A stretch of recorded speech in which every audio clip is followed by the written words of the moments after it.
Okay, so the final topic of today is modular arithmetic.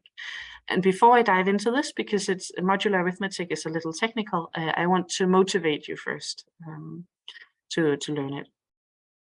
So what we've been doing so far is called symmetric encryption.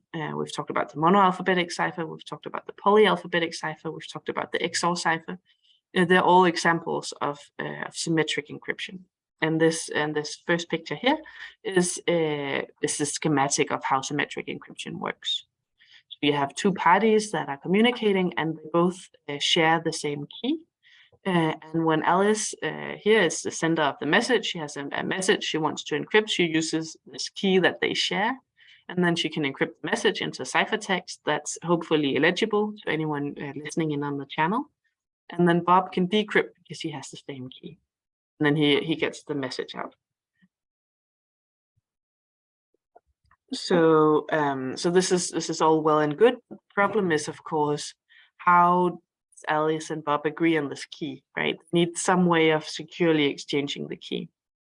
And encryption worked like this for many years. Actually, it's like encryption, as I said, it's 4,000 years old or so, and for almost 4,000 years, it's only been symmetric encryption. No one thought that it was possible to do anything else. It's only in the 70s that actually asymmetric encryption was invented. So it's a very new invention, and it's like, to me, it's magical that it's possible. I wouldn't think that this should be possible either. But let me try to describe to you how it works. So the idea is you still have these parties that want to communicate, but now each person in this network of people that want to communicate, they have a private key and a public key.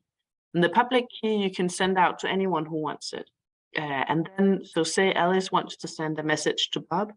What she does is she encrypts the message using Bob's public key. This is then the ciphertext that this message corresponds to with this public key.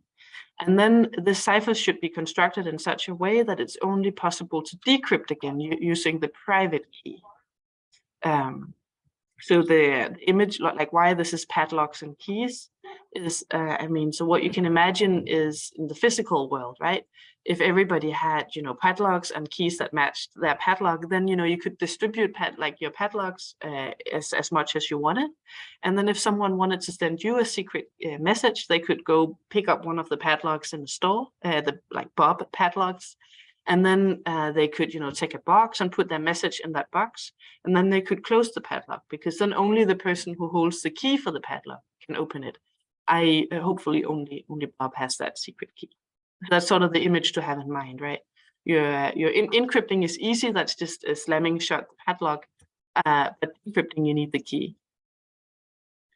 Another image to have in mind is these functions that we need are called trapdoor functions, one-way trapdoor functions. And they're functions that are easy to compute one way, but hard to compute the other unless you have the secret key. So it should be easy to encrypt, but hard to decrypt unless you have the secret key.